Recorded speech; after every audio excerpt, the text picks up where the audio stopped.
Thank you very much, Hannah, and thank you for inviting me today. It's a real pleasure, but it's also a bit scary because it makes me realise how old I am and how long I've been in this business of food. I started my career decades ago, and I was in teacher education. So someone was talking this morning about how do you get teachers of food, how do you upskill, and how desperate the situation is. There was a report this morning about the lack of recruits for design and technology, food teachers in education.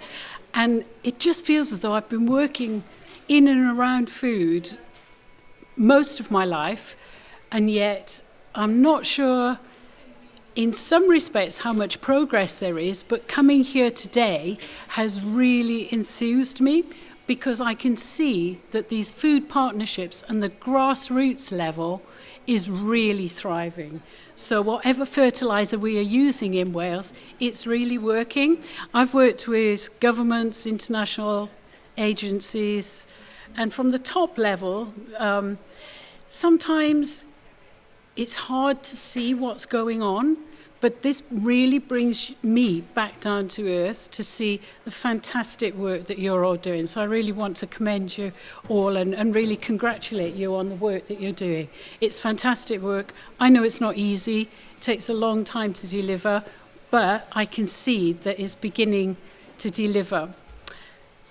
What we are going to talk about this afternoon in this snappily titled session institutional support and opportunities. We're going to talk about the money. How do you make this happen? None of this happens without the enthusiasm of people like you, but it also needs the resources as well. And the work I do now on sustainability with Sarah Murray, the living wage, a lot of it is about financial sustainability and human sustainability and social aspects as well as the environment. So it's the widest possible aspects about sustainability. And we're in such a time of change. There's so much flux in all systems, in all society. I know that people will be talking about that this afternoon. I'm not going to talk anymore. I'm just going to sort of hold on to my phone and see that we don't go on too long, because I'm going to try and, there you go, I've lost the timing already on it, my clock.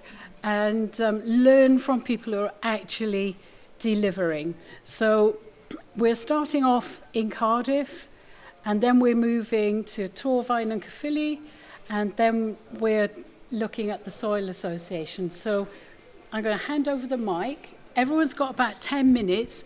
We'll keep the questions until the end, and we'll have a lively debate in between the two sessions and more discussion after the questions from grant-giving authorities. So, building resilience to support community through Welsh Government funding. Pearl, tell us about the sustainable food places in Cardiff. Thank you. Is the mic working? Yeah, lovely.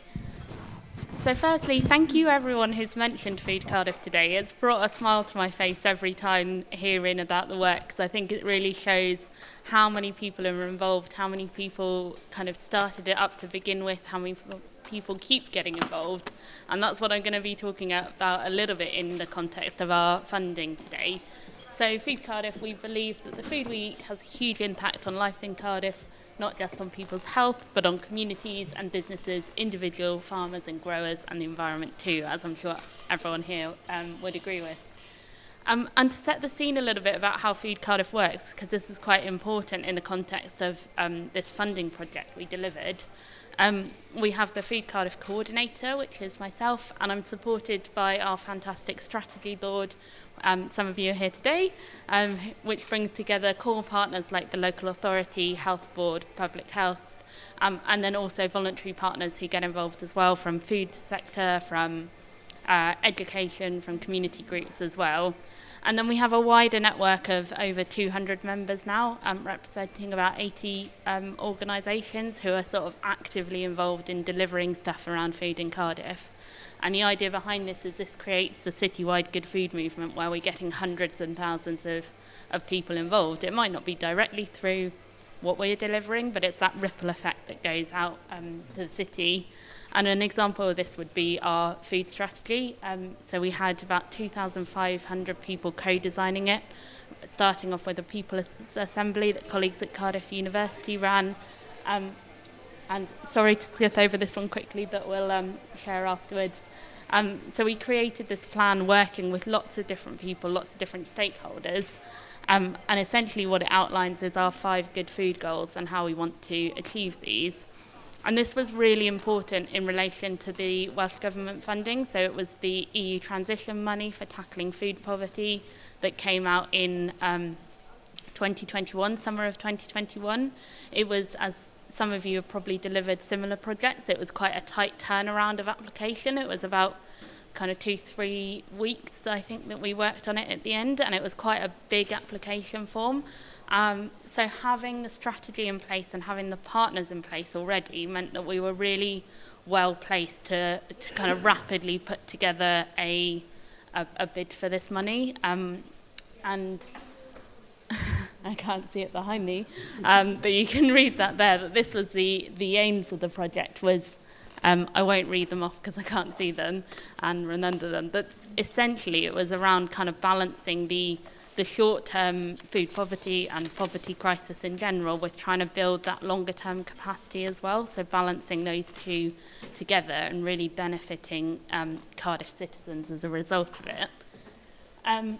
So we had, and I am going to turn around for this one, for the initial bid we worked with 15 partners, so getting kind of 15 partners in place to agree an outline in a couple of weeks. I'm really proud of us for doing, and everyone involved, and trying to create this multi-stranded holistic approach, looking at both the root causes of food insecurity as well as tackling the kind of symptoms of it as well. So we were successful. We had a budget of £150,000, and the vast majority of that went directly to partners on the ground. We kept a little bit of it within Food Cardiff to do things like commission pieces of work, but we really wanted our bid to be kind of going out to activity and delivery. So. Oh, and I should mention it was 15 partners in the original bid, but I think we haven't actually calculated how many people were involved in the delivery throughout, but I think it's upwards of 30, 40 partners in the end actually actively involved in delivery. So we had 3, I mentioned it was multi-stranded. Our first strand was around developing the capacity of community food retail projects. So lots of people here are working with social supermarkets, food co-ops, pantries, those sorts of models. And what we wanted to do, we already had a network of them, and we wanted to work together as a network to build that capacity. So some examples of that were through developing a training package, working with things like Nutrition Skills for Life and other things like allergy awareness, statutory training, where people setting up a project or new volunteers on a project could go, oh, okay, I don't need to spend time looking at, I need this qualification, I need that. I can join a cohort of other people who are in the same position as me and work together on this. But then a lot of it was also around the root causes. So actually trying to take a bit of the pressure off the community food retail network, so enable them to function as they intend to with the social benefits and not just be food crisis providers. So working with Cardiff Council to offer grants to households directly to, as kind of cash payments rather than looking at food specifically in that sense. And there were some other things as well that are listed there. And then our second work stream was looking at trying to diversify the supply chain to those community food retail projects. So I'm sure lots of you are in similar situations that most of these projects are almost entirely supplied through Fair Share Cymru, who obviously have do a lot of great stuff in terms of redistribution, but it's one supply source and not necessarily I guess, sorry, I'm looking at Katie, but you wouldn't have the capacity to supply the whole of projects in Wales, so how can we look at alternatives to this and build these in? So I should put Social Farms and Gardens and Edible Cardiff logos on there. I apologise, Gary, that they were kind of the main delivery partner on this side of things, so looking at, we called it Plot to Pantry in the end. So we took a two-pronged approach to this. So we utilised surplus food from allotments and community gardens and tried to harvest that, because we had a lot of people saying, oh yeah, we have loads on our plot and we don't know what to do with it and we'd really like to kind of utilise it. But we also tried to help producers scale up. So we mirrored the Food Sense Wales Peas Please small horticulture grants, which there's a report of can we provide small capital grants to producers to help them scale up their production, and also offered plug plants as well. And the kind of arrangement behind that was, if you're successful, we'd like some of it back, please, but not all of it back, so you can use it yourself. And then the final thing was awarding an electric van to distribute and help with the logistics. So that's still kind of in progress at the moment. And then our final area was around developing this citywide good food movement and having this mass engagement around good food. And I think it's important to clarify with this is it's not just individual personal responsibility, behaviour change sort of stuff. It's trying to create that systematic change through a good food movement. So we ran a big campaign where we had lots of lovely videos of different projects and different groups who were taking action to try and inspire other people, not just to take action personally, but to kind of get involved, set up their own projects, become a food activist as well. We also had things like the Healthy Cooking Challenge that Cardiff Council ran, which were kind of food boxes with equipment as well, and lots of exciting things through that too. So that was our kind of 3 main work streams. And essentially what I wanted to say is that having Food Cardiff and having had that well-established food partnership really meant I felt like we could go a lot further than if that hadn't been the case. So it was really more than the sum of its parts. So we had the existing network to draw upon. We had coordinated action. We had economies of scale. So, for example, the training package is something we're looking at. Can we run this again, maybe at a cost basis, but split that cost between different groups more? Can we make that more effective? And also, I think I mentioned earlier around kind of funding flowing directly to on-the-ground groups who might not have the time or ability to fill in a really big grant application form, but if we can kind of act as that supporting role, it can kind of translate to on the ground. So really the recommendations are, as we've been saying throughout today, food partnerships are really important. I think we're in a really good position to be able to respond quickly, and I would love to see a food partnership in every local authority in Wales, and hopefully that was within the time allowance. Very good. Thank you very much. Excellent.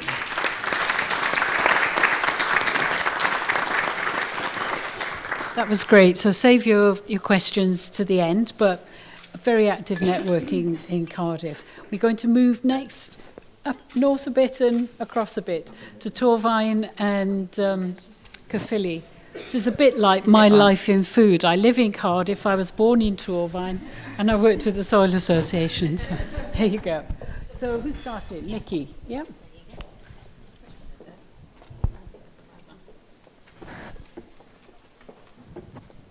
I'm going to stand up because I can't talk sat down.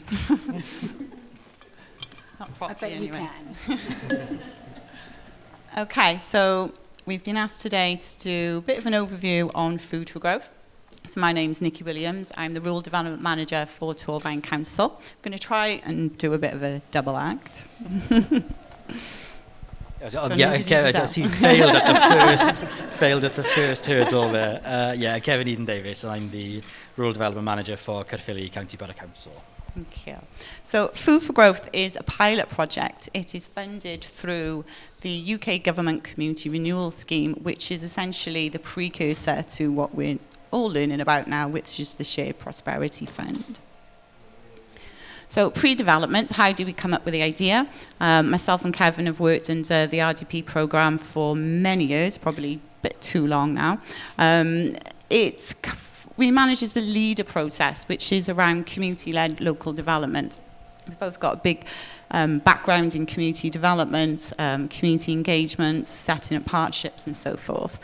We have existing partnerships in place across all 3 county boroughs. And over, I'd say, the beginning of lockdown, Myself and my team, there's two of us. Tracy, say hi. Tracy's our food development officer.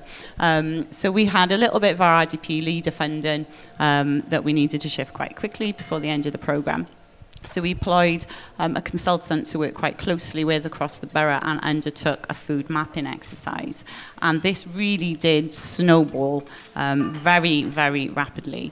It identified lots of issues around food poverty, lots of real good work going on within our communities, but it really did highlight the fact that it needed a more coordinated approach. Lots of the funders that they were going to were very sort of short term, 6 months, 12 months.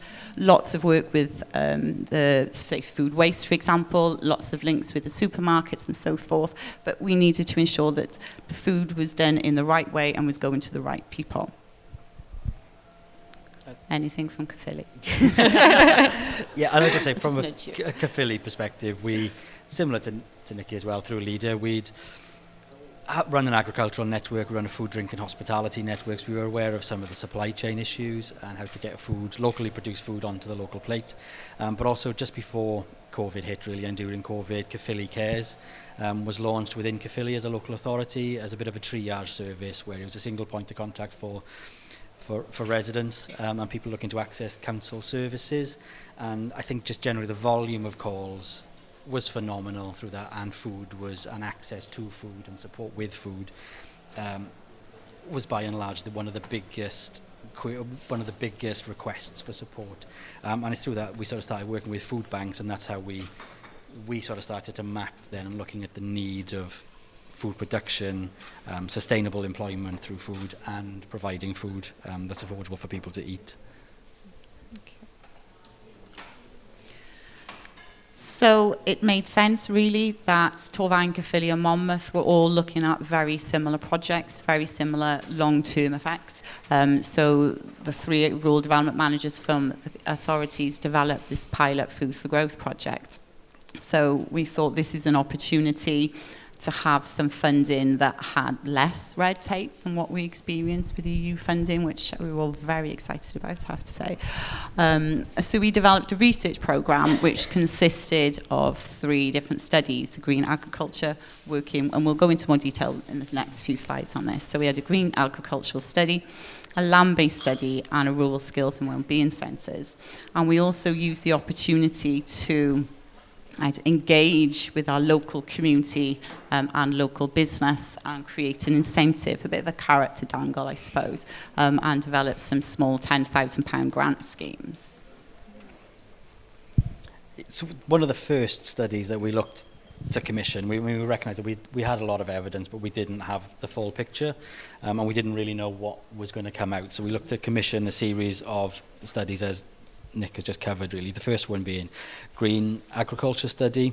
That was just an exploration and a mapping exercise of productive land across the 3 counties, just to see what was being done and what could be done. And sort of through that then really we were looking at what landowners were currently undertaking, where they were based, what the potential was and how engaged they were to look at diversifying away from what they're already doing, to see if they were interested in looking at alternative crops, if they were looking at alternative methods to add value to what they were already doing, just to sustain agriculture as a sector. I think one of the key things to take away from it was that farmers and land managers don't really respond to questionnaires greatly, particularly if you're trying to send things through on email as a questionnaire. That was very difficult to get responses out. So we've been quite adaptable, and the whole approach to working in a partnership has been that it isn't a one-size-fits-all. So even though it's one project over 3 counties, it is very adaptable on a local scale. So we've looked at doing sort of pie and pint engagement exercises with farmers to get those in, just to ask them the same questions that maybe that they wouldn't have done on a questionnaire really, and then to pull them together into a series of case studies to map that best practice, to inspire other people, and to focus on things that may not just be food growing, and we don't have a lot of arable. It is very livestock heavy in the valleys. There's not a lot of flat land that is easy to sort of manage. Now I know there's lots of ways to go around that, but yeah, it's been quite informative of what is coming out for it, and hopefully that study will help us then develop what comes next. Hopefully. So the second one then was the rural wellbeing study. So we have worked really closely with BIC Innovation, who were the winning contractor. All of this went through Sel to Wales. So what we wanted to do across the 3 counties was to identify sort of areas, buildings of underutilised structures, to pilot some activity that enables circular economy approaches, as well as maximising new opportunities for the future. So we've done this through hosting a series of engagement workshops. As we speak, I'm hoping there's people at Pontypool Market engaging in sort of pay-as-you-feel cafe and a marketing event. I'm getting emails, updates throughout the day, so it's been a bit of a nerve-wracking week, really. It's 2 weeks that they run in workshops, 2 workshops every day, one in the morning, one in the afternoon, looking at business and community. So yesterday, for example, they run a baby weaning group where we had, I think, 7, 8 different babies and their mothers coming along in terms of learning how to cook with the fresh vegetables and so forth, rather than buying ready meals. We don't eat, so why should they, you know? I meant packet food, and the business side of it in terms of how to market your business and trying to engage to see if we can start to link those food businesses together to add value to their existing products. And then hopefully we've just literally asked them to trial anything and everything that they've done throughout the region as well. And we can see at the end of it, there'll be a nice report and we'll know exactly what works and why things didn't work, more importantly, and we'll know what to take forward in the next stage of the programme. So this is just an example. We've asked them to come up with, I'm not usually a lover of pink, but I actually quite like that one. So this is just some example of the branding. So we're thinking going forward under shared prosperity, food for, and it'll be Gwent, but then we can relate it to whatever area or town or village that you're working with at that time. And then the third study that we commissioned was with Miller Research, and that was looking at a land-based study, looking at existing work, bringing it all together. I think what we were quite aware as 3 local authorities, we'd individually commissioned an awful lot of work around food systems, food places, production, particularly over the last sort of 13 years of RDP work. It was looking at then sort of evaluating that, bringing that all together on a regional basis. Some of the things that we've pulled out of it that we didn't realise we had was GIS data sets that covered all manner of different productive uses of land. We didn't know we had them. I don't sit within the planning team. So it's been quite instrumental in pulling that information together as well. And using that then to identify opportunities of how we bring that, how we use that, what we can identify. We've also talked to the procurement teams within Caerphilly and the different authorities to see how procurement is managed, what the opportunities are, what gaps are missing in supply, what are we looking to buy as local authorities. Could that be produced locally?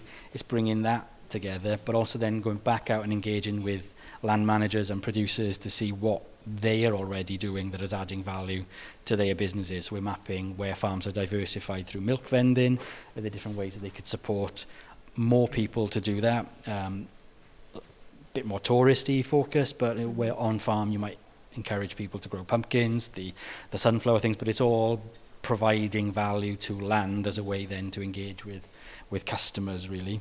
And again, I'm pushing back to smaller agricultural units that we've got in the valleys of how they can add value to what they've got. So whether that's lamb, have they then moved into sort of rarer breeds with sheep? Have they looked at how they extract the fleece? We've done some shearing workshops, things like that through the project, all the ways to map that, and hopefully will give us the case studies that we can target in a different programme going forward. Yeah, and identify the parcels of land that we can invest the future capital and revenue funding in as well. Okay, so the grants, so the food business grants, we had to link in as you do with funding. So under the community renewal scheme, there was 3 sets of criteria. So investment in skills, investment in local businesses, and investment in communities and place. Quite a nice opportunity because we had the opportunity really to write the application forms. So we tried to use as little paper as possible and to make the questions as simple as possible. and to make the decisions quickly. And I think this is quite off-putting, especially with both third sector and private sector as well. The eligible activities range, and this is just a very short list, but land development, site preparation, small equipment items, training and development, marketing, staff, and IT equipment. Originally, we went out in the budget. I think we put in about 120,000, so 10,000 grants in each. But we've had a few staff recruitment issues, as in we couldn't recruit because it was such a short space of time, hence why I've stolen Tracy into the project from another area in the council. So we've added to those grants as well. So in Torfaen now, we've given out 6 £10,000 grants. And just as an example, I should say as well before I move over, we don't make the decisions internally on the grants. Within Torfaen, we've amalgamated a couple of sort of external partnerships to make an external grants panel. So we have members of our food partnership that we're just starting the RSFP journey with. We've only had 4 meetings and I've given this task already, and lovely.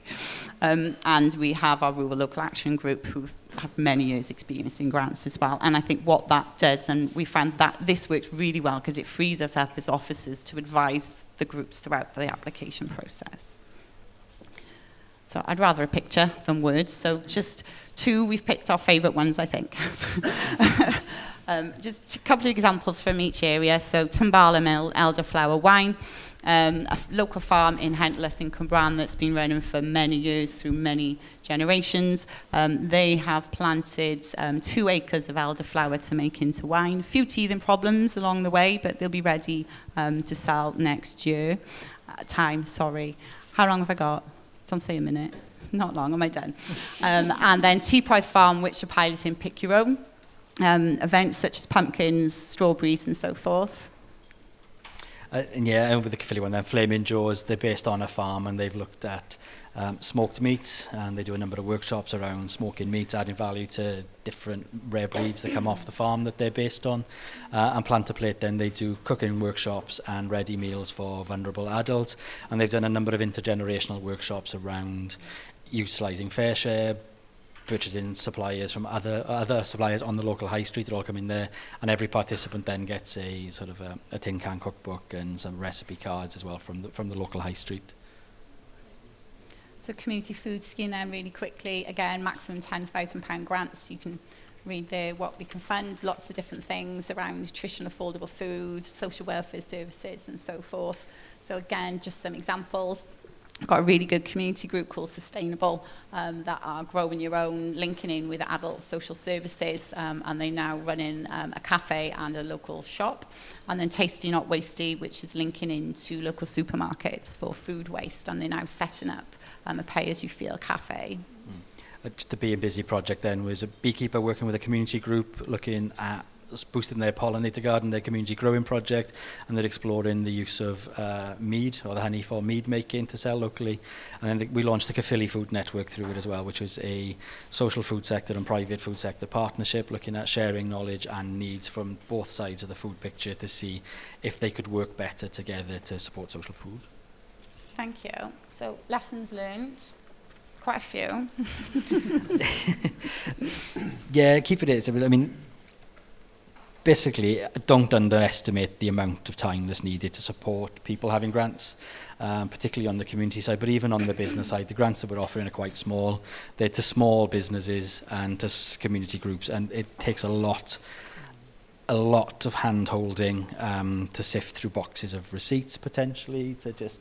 I've been given a shoebox of B&Q receipts. It's amazing. Yeah, don't underestimate the time. Also, don't underestimate the time it takes to manage consultants. It takes an awful lot. If you're looking 3 lots, consider how you would package it all together as one. Yeah. Ideal world, maybe employ somebody to do it yourself, to embed the learning, and don't be prescriptive with what you're going to get out of it as well. Be really flexible and be adaptable to what the needs of the actual community are, rather than what you think the programme should be.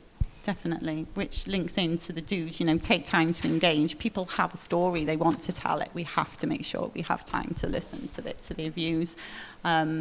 Lots around food, lots of issues around surplus food and food waste and so forth, and make sure they're aware of the legislation around it. We meet really probably weekly because I guess we've worked together so long, it's okay to build those relationships and so forth and meet on a regular basis, and be flexible in the approach. You know, like I've said, what works in one area doesn't necessarily work in the other, as long as the main vision is the same and joint how you get there can be completely different. So next phase then, all the results of this, the grants and the research programme, we're hoping to build, or trying to build, a Gwent-wide food resilience programme. It'll build a coordinated approach to food resilience and develop a holistic approach and a system-based approach. We'll be looking at the social side, the environment and the economic. So what the programme will consist of is a community support programme where we have a grant scheme for community groups, community gardens, social welfare services and schools, and we'll be setting up joint networks for each of those. Second phase of our business support programme to take the businesses to the next level, looking at piloting, again, community wealth and food hubs, and looking at what we have in terms of wealth within our communities, and then linking more strategically across the area with Katie and Sustainable Food Places. We're hoping each area will have a food partnership and a food strategy. We'd like to link in with the work of CLEDs and Community Wealth and the PSBs and have a Gwent-wide food strategy as well. Okay. That's it. Thank you both very much indeed. I think trying to squash all of that into 10 minutes was impossible, so I'm sorry to have rushed you, but it just shows the breadth of activities that are going on in communities, and fantastic examples there.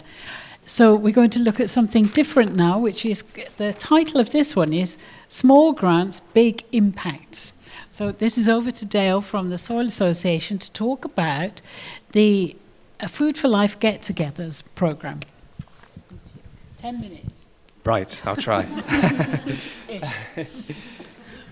Thank you. So yeah, following on, this follows on nicely from the discussion before lunch, actually, in terms of the importance of research. We're going to be sharing 2 pieces of research we've been involved in, which tells that sort of big impact from small grants programs that we've been involved in, and how they can build community capacity and play a part in building an inclusive, good food movement. So a little bit about us then. If you don't know about the Soil Association, we see a vision for the future of regeneration, a world in good health, in balance with nature and a safe climate. And we want to achieve that through 3 key transitions over the next 10 years. Firstly, a transition to agroecology and regenerative forestry in farming and land use. Secondly, a transition to healthy and sustainable diets and living for all. And thirdly, bringing that together, those 2 transitions together, to join forces for positive change across the farming to fork landscape to build a better future for climate, nature and people. So the first bit of research I wanted to share, made possible by funding from the National Lottery Community Fund, as part of the Get Together programme, was we commissioned Coventry University to help us better understand participation in community food activities. This research is incredibly rich. There are 3 reports. I've brought a few hard copies. We'll be sharing a link at the end. But I'd really welcome you to have a look at the research, and please do take the copies so that I don't have to lug them back on the train with me. But there's so much there. I'm only going to scratch the surface, really. Essentially, the key findings of the research really backs up what we've been talking about all day, which is that there are multiple factors across multiple levels that influence participation in community food activities. So if you put yourself in the middle of this blue circle, the bottom left there, you're the individual, and you're influenced by the family and social networks that you have around you. And they're influenced by community and the demographics of which you live and the settings of which are based in that community. And they themselves are influenced by the organisations that are trying to shape change in that community, many of which we've heard about already today. And then finally, obviously, the policy and regulations all play down in influencing those. That was never 10 minutes. Sorry, it's just my phone. No idea what it is. That wasn't supposed to happen. No, it's all right. I think it probably means we're this session is supposed to finish now. Oh, right. Well, I'll power on. So those are the levels, and the research then went on to sort of map the different factors in terms of enabling factors, motivations and barriers to engagement at all those different levels, and then pull out the themes from that.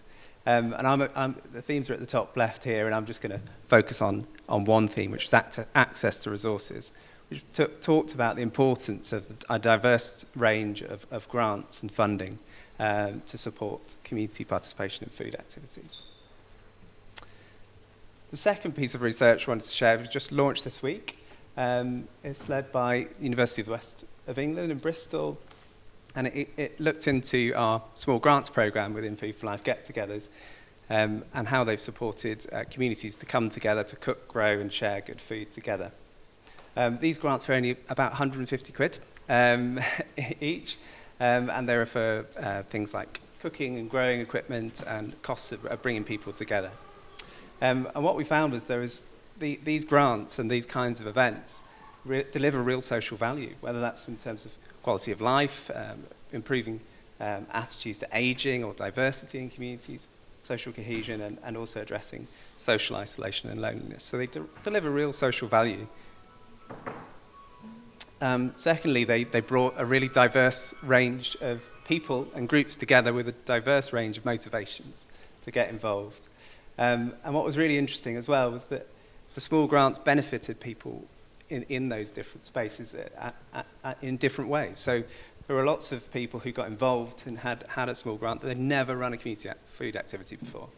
And for them, it was just a really big deal to get over that first barrier to get involved and to build that confidence up that they could do more. For others who've been perhaps around for a lot longer in this space, set more ambitious goals around how their activity could support climate, nature and health. But almost all of them went on to deliver more events. So what we found was really, really amazing from these just £150 grants was that they really catalysed action and greater levels of citizenship and engagement. And I guess looking at this ladder here from the research, what we found was the small grants were enabling with these sort of first few runs of that ladder, really, sort of an accessible entry point into greater levels of engagement in the food system, and then giving people the confidence to think that they could actually go from being a participant in one of these events to maybe running their own, taking their own interests and motivations to the next level. So if we want to build an inclusive, good food movement, then small grants can be an important tool to have in our toolkit. They can bring people together from diverse backgrounds, with diverse motivations for action. They can provide that sort of important, accessible first few runs on that engagement ladder to inspire people to take further action.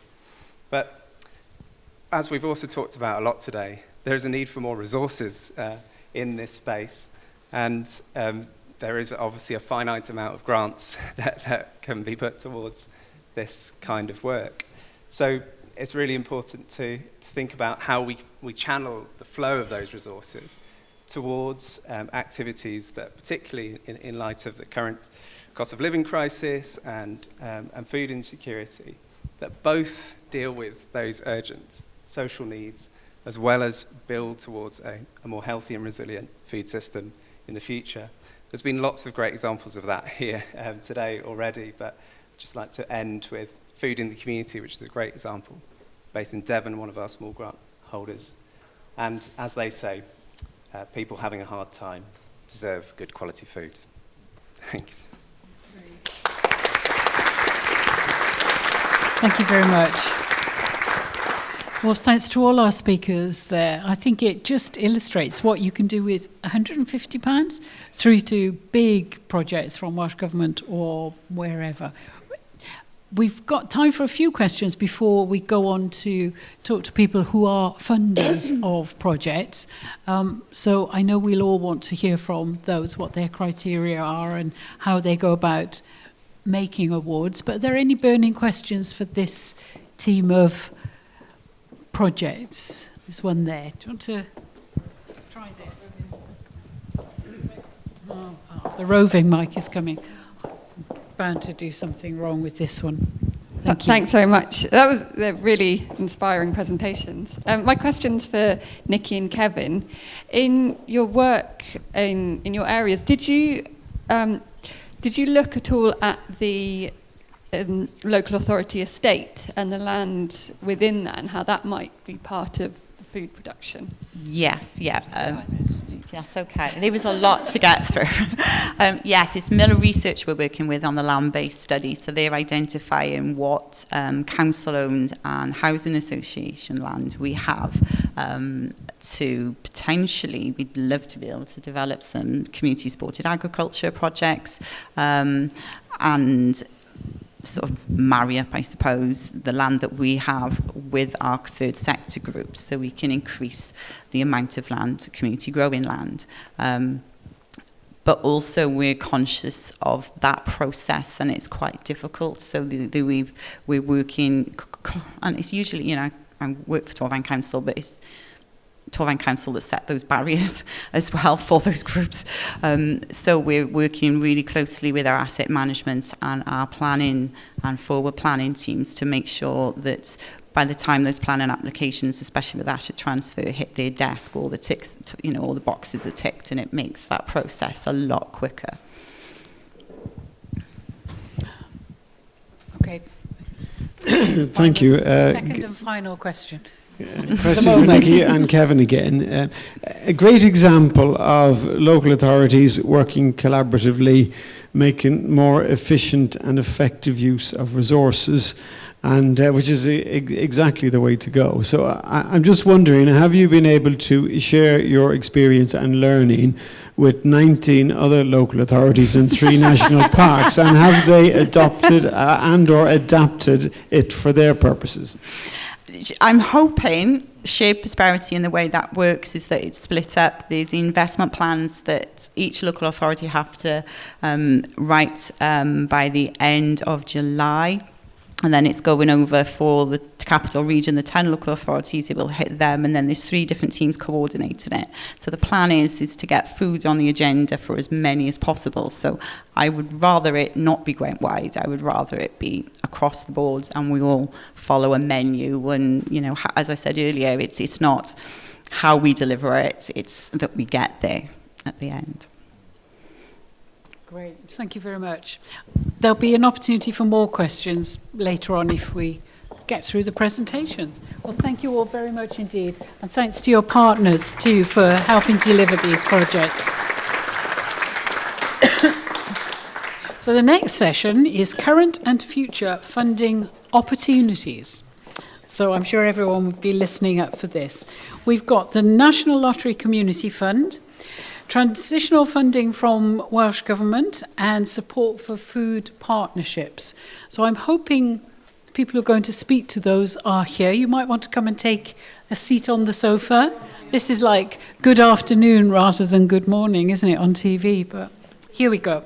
So I think it's Rachel who is talking to us first about the National Lottery Community Fund. And we've got a few minutes, so if you can run through quite quickly, I'm sure this lot will have lots of questions for you, because this is the meaty stuff. So over to you, Rachel. Okay, thank you. So, yeah, I'm a funding officer. And you need to use a microphone. And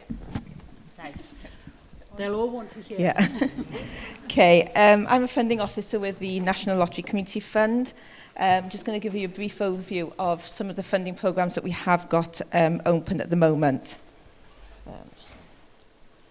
So just to give you a bit of background to the fund itself, we're one of the 4 distributors of funding, and National Lottery players raise around 30 million for good causes each week across the UK. And since the first draw in 1994, players have raised more than 41 billion for good causes, and we've supported more than 565,000 projects in communities. So we have a presence across Wales at a local level. We have 3 regional teams putting people and communities centre stage in everything that we do. And it gives us a chance to be more connected, more visible, and have a greater understanding of the people in the communities and about what matters to them as well. So our goal for the funding we distribute is to help people and communities to thrive. So we feel that the best way to do this is by a community-led approach, and we want to help build on the strengths of individuals and communities to improve their lives. So this means meaningfully involving the people that your project will benefit throughout the design, development and delivery of your project. Community-led means about speaking to whoever you're trying to work with, and we're flexible about how you do that, but we're also realistic about how it looks depending on the size of your organisation and the type of work that you deliver. But realistically, we do need to see that the community involved in the project's development and want to fund projects that have been developed with people and not done on their behalf. So there's many ways that you could get your community involved in your project, and remembering that one size doesn't fit all. Some groups send out questionnaires, some run focus groups. Others also get people together for a cup of tea and a chat. But the important thing is that to get people involved in a way that means that you can hear what they have to say. So 80% of our grants that we give out each year in the UK are for under £10,000. And the National Lottery Awards Fall is our most popular grant programme that offers grants between £300 and £10,000. It's a simple application process which is online, and once we receive your application for that programme, you'll receive a decision within 10 weeks, and we'll then have up to 12 months to spend the money and complete your project. So National Lottery Awards Fall programme has 3 main priorities. And your project must meet at least one of these. So these are to improve the places and spaces that matter to communities, to bring people together and build strong relationships in and across communities, and to help more people to fulfill their potential by working to address issues at the earliest possible stage. So as mentioned earlier, it's important to us that you involve your community in the design, development and delivery of the activities that you're planning. So you will need to tell us how you've done that in the application, and you should include detail about who you've spoken to, when it took place and what the feedback was.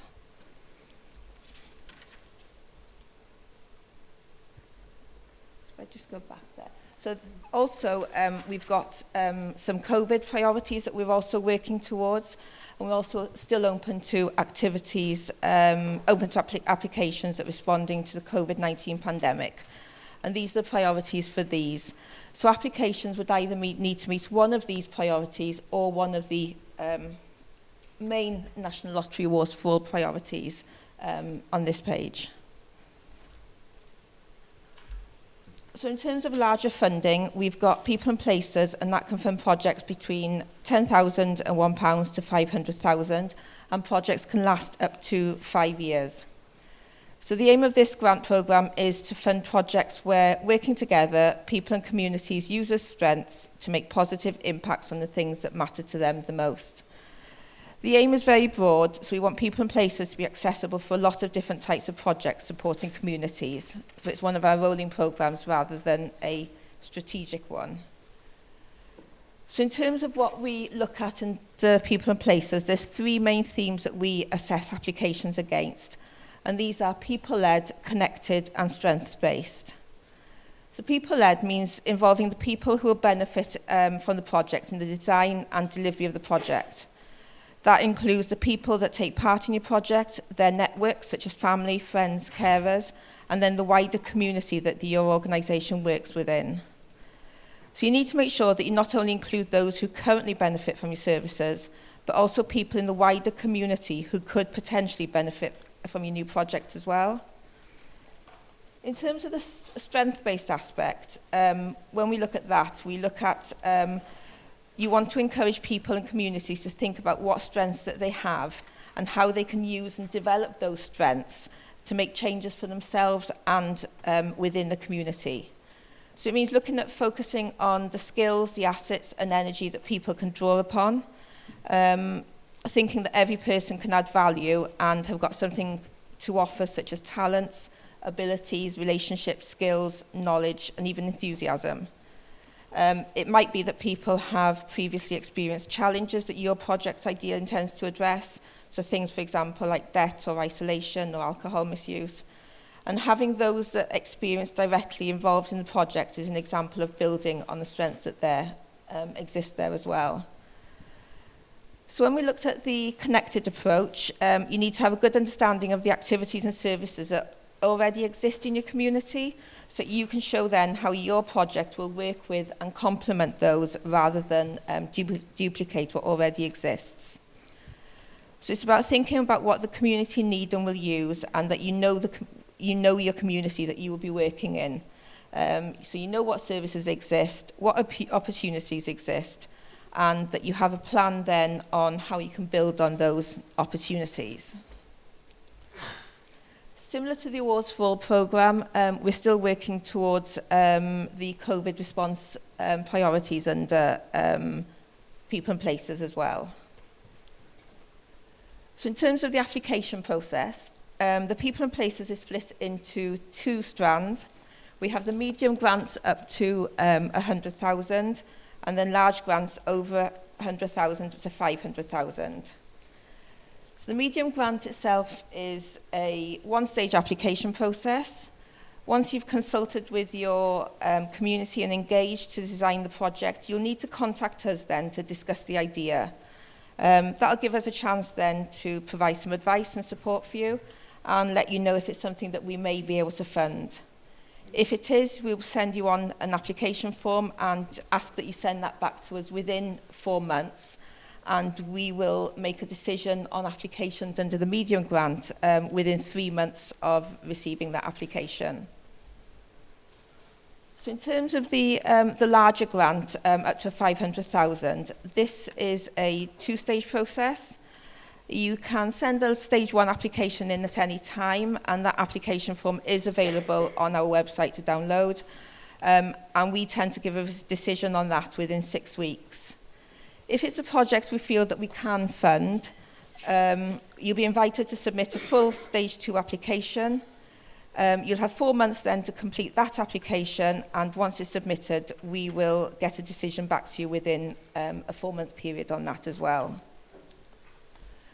So one of our newer programmes that we've recently launched is the Sustainable Steps Wales Action Grants. And this is a programme that's funded through Dormant Accounts Scheme. So that's where banks and building societies donate money from accounts which have not been touched for quite a long time. The money's then put to good use. And in Wales, we have been allocated 16.75 million to be made available to give us grants. So the funding through dormant accounts will focus on 2 key areas. This programme falls under the first area, which is around helping more people to respond to the climate emergency. And then in a later phase, we'll be focusing on supporting young people with their own development through the green economy. So we launched Sustainable Steps Wales Action Grants in May of this year, and we've got a budget of 3 million. The maximum grant size available is 350,000, and we're looking for projects to run up to 5 years. And through that, we're looking to fund anything between 10 and 20 projects that will work with new audiences and look to encourage diverse communities to engage with climate change. Projects will enable people who are not currently involved in climate action to take part, and we're expecting them to demonstrate proactive engagement with the community so that communities understand why they're doing what they're doing and that they've taken ownership to continue it so it's beyond the grant funding. So the main focus of your project under this programme should be about engaging with climate change and the need to address all 3 of our programme priorities. So the first of the programme priorities is around supporting more people to take action on climate change by enabling communities in Wales who are not usually engaged in climate change to help tackle the climate emergency and to inspire others. So for strong applications, we're looking for applications that will support groups of people living in the same place or who have something in common. And we're looking to fund ideas that have been developed with people in the community based on what's important to them. Projects should motivate people to take practical action and not just be about raising awareness, and it could involve also developing skills. The second priority here is around reducing our impact on the climate by empowering community-led activities to reduce carbon emissions and promote a sustainable, low-carbon future for Wales. So we're looking to fund projects that inspire people to change the way that they behave and that have a meaningful and lasting impact on reducing carbon emissions in the community. For example, projects could relate to food, transport, energy, or waste and consumption, and ideas should focus on encouraging changes in the way that people behave that will last. And then the third priority is around sharing what you've learned by evidencing impact and sharing what the group learns about how to reduce carbon emissions and engaging communities in climate action. So under this, we're looking for groups to share experiences about reaching new people, motivating behaviour change and measuring carbon emissions. So for the application process for this programme, again, is a two-stage assessment process. The first stage, we're currently open to expressions of interest, and they need to be submitted by 5 p.m. on the 21st of July, and that application form can be found online on our website. You'll receive a response to that within 2 weeks of submitting the application. If you're invited through to the next stage, you'll then need to submit a full application by the deadline of 22nd of September, and then we're expecting to make decisions on that process by February 2023. And that's it. Wow. Thank you. You can say quickly. I don't think you could have cut any of that out, but we are running really late now. But this is critical stuff, so you all want to hear this, I'm sure. Katie, are we going to be able to make these presentations available afterwards? Because there's some of the detail people might want to study, and whizzing through it is hard. Yeah. We've got people in the schedule, because we're not actually finishing until 4:30, so we've done. Right, okay. Phew, good, because you know, as a chair, you can't cut these things off because they have a flow, and it's really important that we see all the detail of this. So we'll take the next two presentations, and then we'll come back for some questions on this whole area of funding. So I think I'm right in saying that we've got Kevin with us now. Yep. Great, who's going to talk about Welsh Government opportunities. Yeah. Transitional schemes, yeah. I'll leave it to you to fill in the detail, please, Kevin. Thank you. Thank you, Diane. And you work with the transitional funding? Yes, I work in Agriculture Sustainability Development Division of the Welsh Government, and the branch that I work in does a policy for grant schemes, if you like. Great. So what's happening there then? Okay, well, despite Brexit taking place in 2019, the European Commission allowed us to continue spending unspent EU funds up until July 2023. However, despite that, all that money is committed to existing EU rural development schemes. So in April, Leslie Griffiths, the Minister for Rural Affairs, announced £227 million would be available over the next 3 years to support the resilience of Wales' rural economy and natural environment. This funding is designed to ensure there is continuity of support for important actions previously funded through the EU RDP. This is Can you say that figure again, please? 200, I'm not sure I got it right. 227 million. Right. Lots of money. Fair bit. Not as much as we'd have liked if you get into the politics of it all, but I won't relative. go there today. Thank you. So this money is to provide transitional support for 100% domestically funded schemes in the lead up to the introduction of a new successor scheme for previous subsidy and rural development support schemes, which is the proposed sustainable farming scheme, which we expect to come live in around about 2025. So in that interim period, obviously, with that £227 million, we're looking to sort of plug the gap between the end of the EU RDP and the beginning of the sustainable farming scheme and whatever else comes over the horizon to support the rural economy then. So the transitional schemes, they cover support for a wide range of activity for sustainable land management and investment in the following areas. Farm-scale land management, providing support for on-farm sustainable land management actions. on-farm environmental improvements, including a focus on nutrient management, enhancing fuel and feed efficiency, embedding circular economy approaches, and encouraging the use of renewable energy. On-farm environmental improvements, including, I've read that already. On-farm efficiency and diversification, I should have said, including supporting farm efficiencies through investment in new technology and equipment to enable opportunities for agricultural diversification.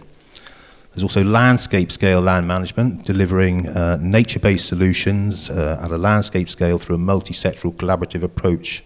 In other words, kind of cooperation between farmers and landowners.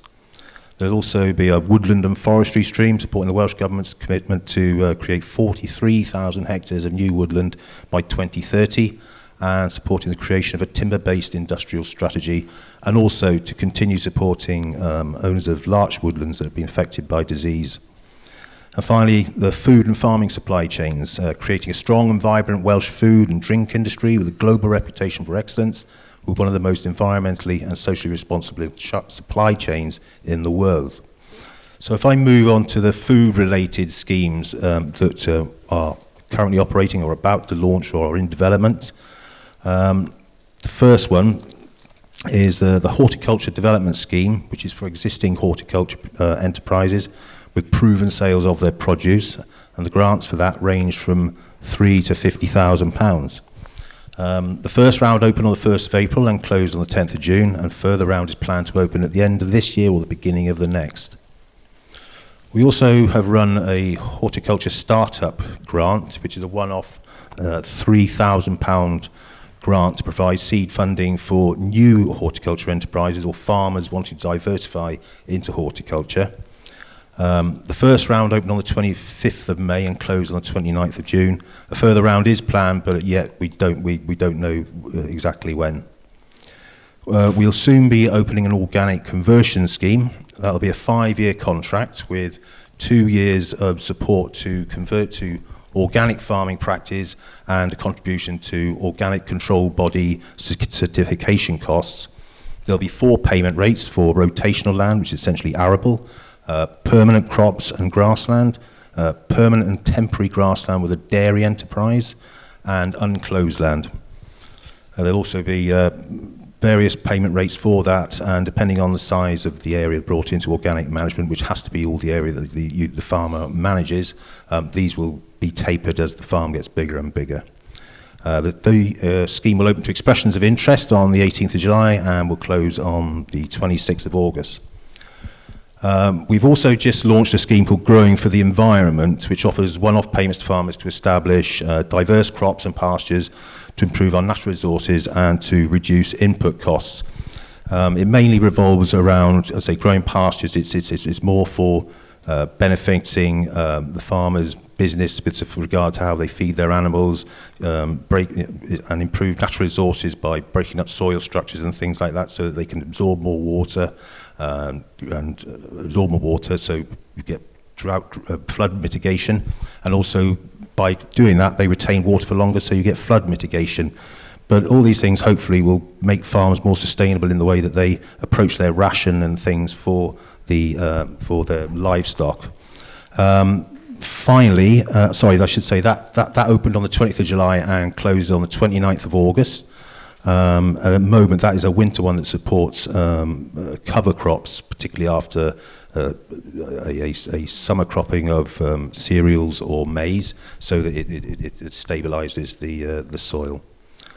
There'll be future rounds which will have more diverse cropping in it, which will support things like herbal leys, which I was just trying to describe just then, unsprayed spring-sown cereals and root crops, protein crops, forage crops, and various undersown options to ensure ground cover post-harvest. Finally, and still in development, there will be a food business acceleration scheme, essentially a replacement for the EU-funded food business investment scheme. The Food Business Acceleration Scheme is an important element of the transitional programme. It is designed to help those businesses that offer clear and quantifiable benefits to the food and drink industry in Wales. It is designed to improve the performance, competitiveness, sustainability and efficiency of the businesses, to support businesses to respond to consumer demand, to encourage diversification and to identify, exploit and service new emerging and existing markets. It also covers capital investments in processing equipment and infrastructure, along with some associated costs, and supports projects that offer clear and quantifiable benefits to the food and drink industry in Wales. The grant can be used to improve and develop production and processing facilities, e.g. for example, to erect new buildings, upgrade premises, and to buy and install new or second-hand equipment. If you want any information about all these schemes, then it's usually put out in good time in the Welsh Government sort of rural newsletter called Gwlad Online. It's the best way of getting the heads up about these schemes coming along, and it's easy to register. If you just Google subscribe to Welsh Government publications or something like that, you should come up with a link pretty quick on how to do that. And it's just a question of putting your email in, answering a few questions, and you'll be receiving an email from the Welsh Government telling you all about these things. That's it from me, and thank you very much, Diane. Yes, thank you very much. Thank you. A lot to get through there, but the plug for the newsletter at the end is the critical bit. So I'm sure we can put that into the proceeding, so to speak, so everyone's got that one. And finally, I'm not going to say last, finally in this session, we've got Sophia, who's from Sustain, and going to talk about the various projects you've got running there. Food partnerships. That's right. Thank you. So from hundreds of thousands to tens of thousands, I feel a bit bad now coming last. But I've told this yesterday to the food partnerships that came for the pre-conference workshop. But coming from England, I often think, oh my gosh, we're not the best at anything, but I was at a Food Shift conference last week, and Food Shift is a big EU-funded project that looks at food system transformation at a local level, and they have recruited 9 cities across Europe, from Copenhagen in Denmark to Brașov in Romania, and they really look at the UK as the leaders in this. And I really look at you as the leaders. So absolutely, you are the food leaders. You are really innovating. And you might not think of yourselves as like at the cutting edge, but for these 9 cities that I met last week, you are. So well done. Is Wales in that project? We're talking about there's no Welsh places. There's no UK places. Sustain is a partner. And we work on the dissemination bit. Right. So if you see any Food Shift webinars cropping up in your email boxes, that's why, it's because Sustain is involved. But all these cities just look at what's happening across the SFP network in the UK as really innovative, and also how all these places come together in a national network as really innovative. So yeah, well done. So on to, I was asked just to give an overview of the funding we have available right now or in the coming months. I whizzed through this yesterday already, so I won't take much time. So this is funding that is available to members of the Sustainable Food Places Network, members now or those that become members by October, they will be able to apply to some of these funds. So the first kind of fund we have available is for race, equity, diversity and inclusion pilots. So we call them ready for change. And this funding is available to food partnerships or other food sector organizations that want to review their culture, practices and people through this ready framework, and then not just review their practices, but then hopefully then embed new policies and practices to address diversity. And this is open until the 28th of July. And if you're interested in any of this, there's a really supportive team in the core SFP team across Sustain, Food Matters and Soil Association that will be very happy to discuss any ideas with you, because that means we have better applications at the end. So feel free to approach us. The next type of grants that will be available in September with the deadline of November are Good Food Movement grants. So £10,000, again, for food partnerships that are members of SFP.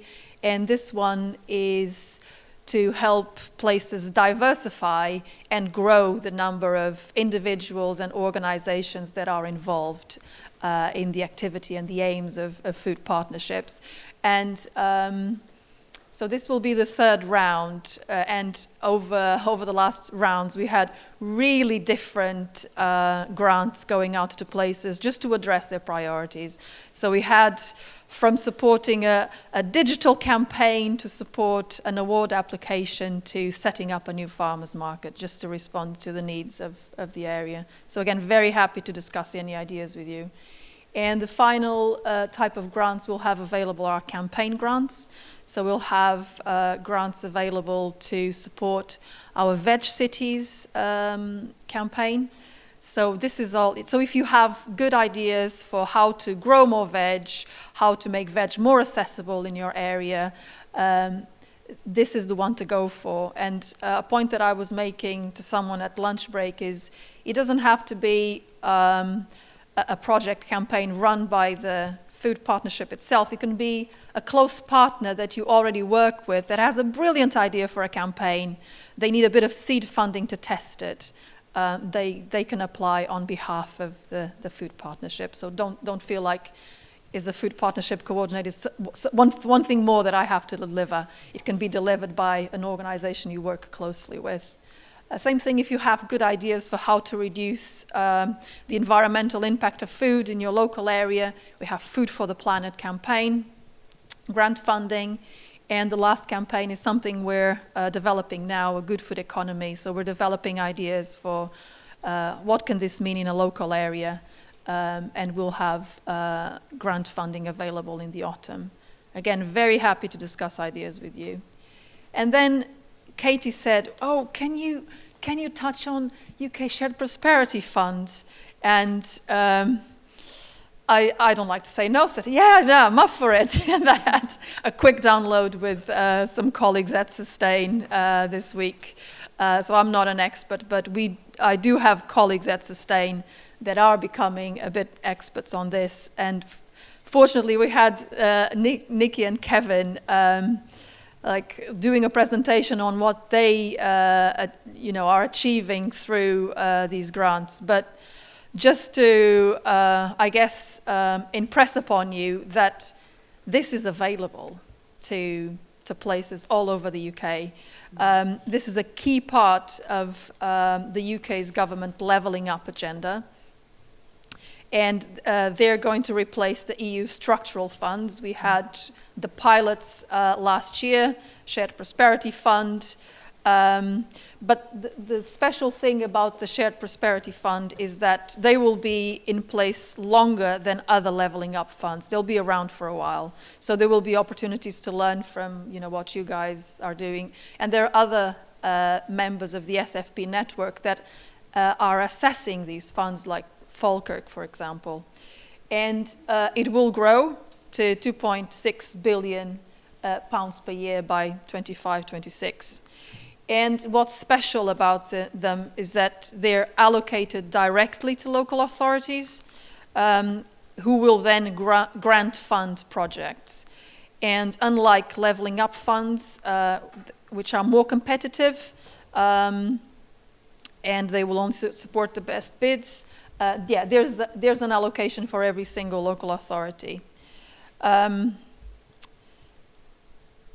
So it's time to work collaboratively with local authorities to access some of these funds, because they're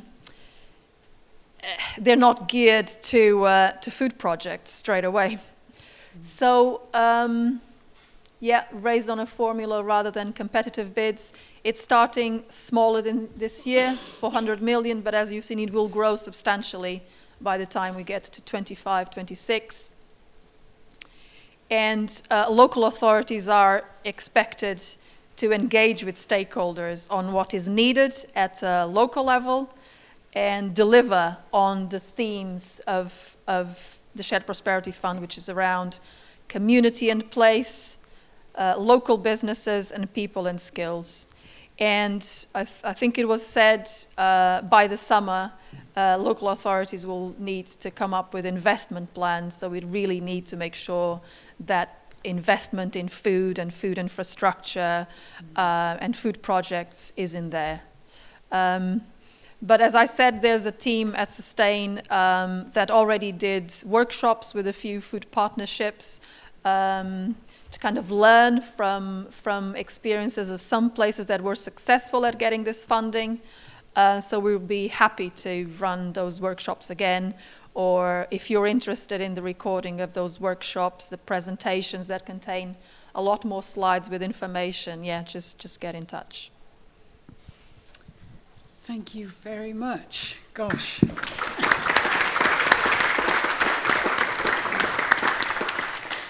So tons of information about what's available, but also offers of help, which I think is critical, because in theory this all looks like there's bags of money out there, but I guess we all know that in practice it's hard to get your hands on it. So some questions. Thank you all very much indeed for giving us the outline. There's lots more detail, I'm sure, behind all of this. What sort of questions, if you're not all completely spaced out by this, any specific questions to ask the panel? Yep. Say where you're from. Just, oh yes. Yeah, Kevin from Kevin the RDP team in Caerphilly. Yeah, I put the hat back on. It's on the floor under my feet. Fooling me. It was just a question for Kevin on some of the agri schemes with the replacement transition funding. Are there criteria on what type of holdings can access that funding? Do they have to fit, like some of the old criteria, 550 agricultural hours or whatever? No, not for the horticulture schemes, that is, because they're not recognised as sort of agricultural enterprises for the purpose of what we call the active farmer test. So no, there's no restrictions in that respect. Okay, thank you. One in the front. Thank you. Yeah, it's David, the annoying Welsh Government person again. I know.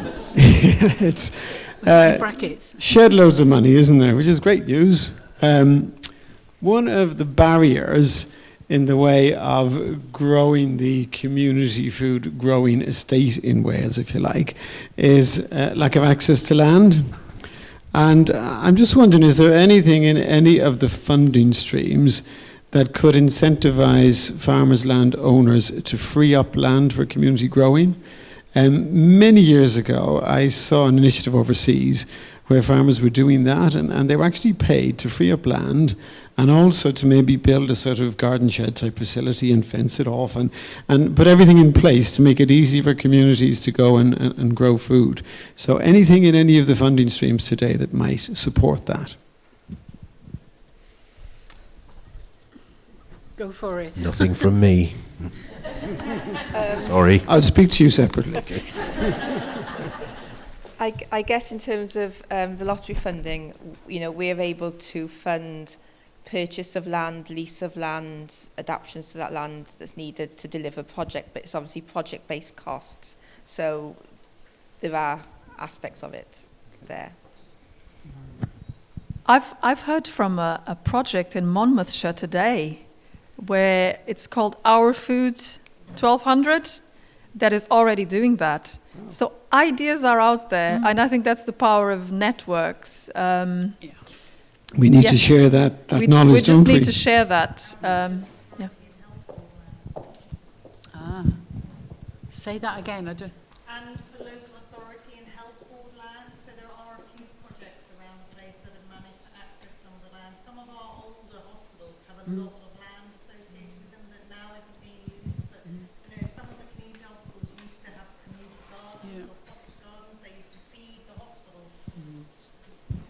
we do have an example of Veg Cities grant going to Oxfordshire County, and what they started by doing was a study of how public land was being used and the potential to transform its use towards agriculture, and what that would then result in terms of self-sufficiency in fruit and veg in the county, for example. So you can start unpacking some of these ideas using a campaign grant as seed money, for example. Thank you. Just to pick up on David's point a little bit, really, was around, there is a lot of money out there, actually, and working out how you tap into it for what you might want to do is a challenge in itself, but actually joining up the dots across the funding streams is a real challenge as well. So one thing we are aware of, David, is at least one of the growth deals has put in quite an ambitious agricultural focused work stream within their growth deal application, strategic outline business case. And if they manage to pull it off, that will theoretically unlock some farm scale land for more community training, teaching around horticulture, particularly, which is great. But the issue is joining up some of that money that's revenue only to that money that's capital only, and how you tap into both is a challenge. But you can do it if you've got a lot of energy and a lot of time and quite a lot of capacity in some cases, and we've looked at. So yeah. Others need to be there, but I think there's opportunities for Welsh Government to join those dots up. There's opportunity for big funders and other partners to join those dots up on behalf of the likes of us, because otherwise it's really hard. Too difficult to access, yeah. I think, was there a question over there? Yeah, one there and one there. Two questions. Yeah, those are the two. Hi, Louisa from Pavlin Farm in Gower. We're rural landowners. Farm nearly 1,000 acres now. Started out the whole sunflower, pumpkins, all that sort of thing down the end of Gower, and lots going on, and it's great to see all of this today. It is really inspiring, but it's just having the time to do all of these things. But the one thing, more a comment than anything else, is to say how delighted I am to hear about the organic conversion scheme. We've been waiting for that for years, and we've started to try and do that on our own at the moment, but we desperately need the financial help to take it across the whole farm, and that's just music to my ears, so thank you so much. Great. Thank you. Good.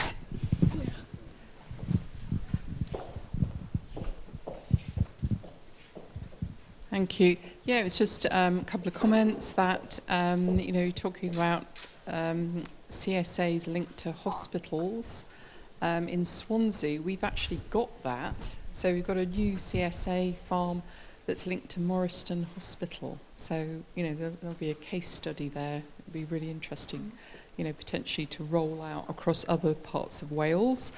And then it was another comment about our Food 1200.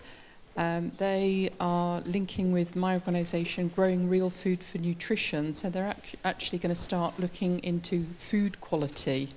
So not just assuming that because you're organic, you therefore automatically grow actually nutritious food. It's about more, working with soil health and encouraging the soil microbiome. But that's an interesting development as well. So thank you. Great. Thank you for those comments. What they demonstrate, that it is possible to get into this huge web of requirements and funding and criteria and deadlines, that some people are actually doing it, and most of you are actually doing it. So the opportunities are there. It's just a question of working your way through the system and finding out who else has been successful and talking to them as well. Talk to these people, get advice, talk to your networks. This is the fantastic network to be able to share experience, to collaborate, to share, to learn, to build that leadership skill level, to be able to access this and to be able to deliver with your partners. I think that's so important in Wales. So thank you all very much indeed. Very inspiring, but a bit daunting too for a Friday afternoon, but it can be done. So go out there and get that funding into Wales and your projects. I'm going to hand over to Hannah now, who's going to talk about the final session, which is a show and tell session. Yep. Thank you very much.